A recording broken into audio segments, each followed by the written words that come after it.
Hello friends, welcome back to my channel Geetho style. இன்றைக்கி இந்த வீடியோவில் நல்லா யம்மியாக டேஸ்ட்டாக ஸ்பாஞ்சியான ஆல்மண்ட் ப்ரௌனி எப்படி பண்ணுறதுன்னு சொல்லி தான் பார்க்க போகிறோம். வீடியோக்குள்ளே போகிறதுக்கு முன்னாடி என்னோடய வீடியோ நீங்கள் ஃபர்ஸ்ட் டைமாக பார்க்குறீங்கன்னா வீடியோ கீழே தெரிகிற சப்ஸ்கிரைப் பட்டனையும் பக்கத்தில் இருக்க பெல் ஐக்கானையும் கிளிக் பண்ணிடுங்க. அப்போ தான் நான் போடுற ஒரு வீடியோவையும் நீங்கள் மிஸ் பண்ணாமல் பார்க்கலாம். இப்போ டபுள் பாயிலிங் மெத்தடில் தான் நம்ம சாக்லேட் எல்லாம் மெல்ட் பண்ணி எடுத்துக்க போகிறோம். அதுக்கு 140 grams of dark chocolate and 100 grams of பட்டரை நல்லா மெல்ட் பண்ணி எடுத்துக்கலாம்.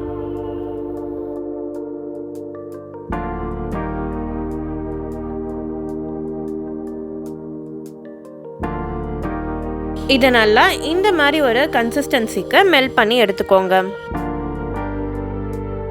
ட்ரை இன்க்ரீடியன்ட்ஸ்லாம் ரெடி பண்ணிக்கலாம். அதுக்கு ஒரு 2/3 கப் ஆஃப் மைதா, அரை சிட்டிக்கு அளவு உப்பு, 1/4 டீஸ்பூன் அளவுக்கு பேக்கிங் பவுடர் சேர்த்துட்டு நல்லா ஜலிச்சு எடுத்துக்கலாம்.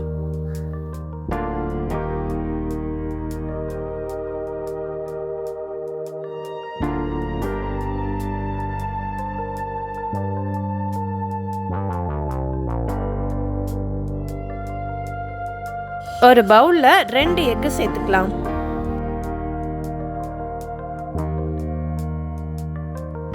அது கூடவே அரை கப் அளவுக்கு பவுட்ரு பண்ண சர்க்கரையை சேர்த்துக்கலாம். நீங்கள் சர்க்கரை கொஞ்சம் இனிப்பு நல்லா சாப்பிடுவீங்கன்னா இன்னும் கொஞ்சம் கூட எக்ஸ்ட்ரா சேர்த்துட்டு நல்லா பீட் பண்ணிக்கலாம். இதை பீட் பண்ணணுன்றது கிடையாது, நீங்கள் விஸ்க் வச்சு கூட நல்லா மிக்ஸ் பண்ணிக்கலாம். இது போல் நல்லா ஃபோமி கன்சிஸ்டன்சி வந்ததுக்கப்புறமா நம்ம மெல்ட் பண்ணி வச்சுருக்க பட்டரையும் சாக்லேட்டையும் சேர்த்துட்டு நல்லா மிக்ஸ் பண்ணிக்கலாம்.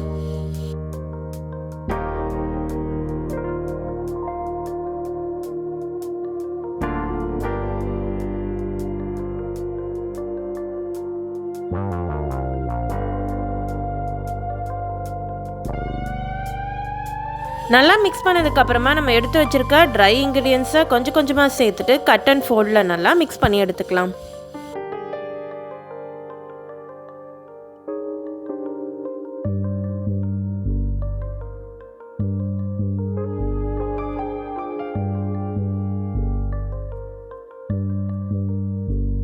மிக்ஸ் பண்ண பேட்டர் கொஞ்சம் பார்த்திங்கன்னா நல்லா கெட்டியான மாதிரி தான் இருக்கும். அது பார்த்திங்கன்னா எந்த ஒரு பிரச்சனையும் கிடையாது. பேட்டரை நல்லா இந்த மாதிரி ஒரு கன்சிஸ்டன்சிக்கு மிக்ஸ் பண்ணி எடுத்துக்கோங்க. இப்போ இதில் நான் என்ன பண்ணியிருக்கேன்னா ஒரு கேக் டின்னில் ஒரு பட்டர் பேப்பர் போட்டு நல்லா ஆயில் வச்சு க்ரீஸ் பண்ணி எடுத்துருக்கேன். அந்த டின்னில் இதை நம்ம சேர்த்துட்டு இது போல் ஒரு டூத்பிக்கை வச்சு நல்லா இது போல் பண்ணி விட்டுட்டிங்கன்னா ஈவனாக நமக்கு வெந்து சூப்பரான பீசஸ் நமக்கு கிடைக்கும்.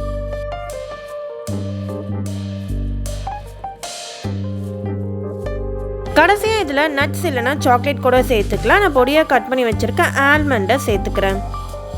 நீங்கள் இதில் முந்திரி இல்லைனா வால்நட்னா கூட போட்டுக்கலாம்.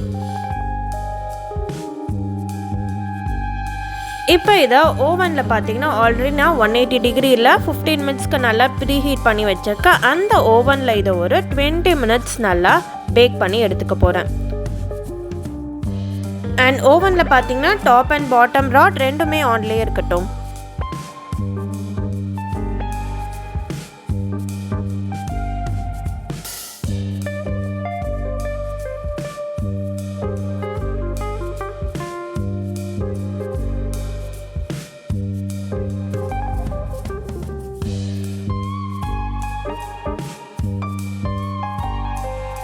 நல்லா சூடு ஆறுனதுக்கு அப்புறமா இதை அன்மோல்ட் பண்ணிடலாம்.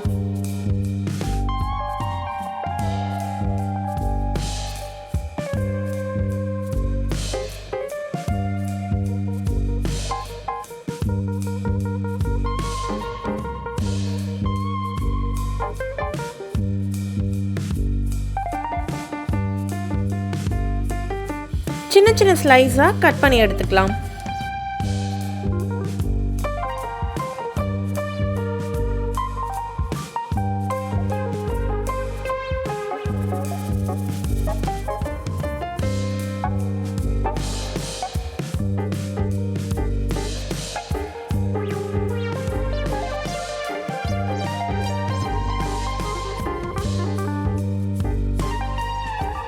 அவ்வளோதான் ஃப்ரெண்ட்ஸ், நல்லா யம்மியான டேஸ்டான ஸ்பாஞ்சியான ஆல்மண்ட் ப்ரௌனி ரெடி ஆகிடுச்சு. உங்கள் வீட்டில் நீங்களும் அதை ட்ரை பண்ணி பார்த்துட்டு எப்படி இருக்குன்னு சொல்லி மறக்காமல் கமெண்டில் சொல்லுங்கள்.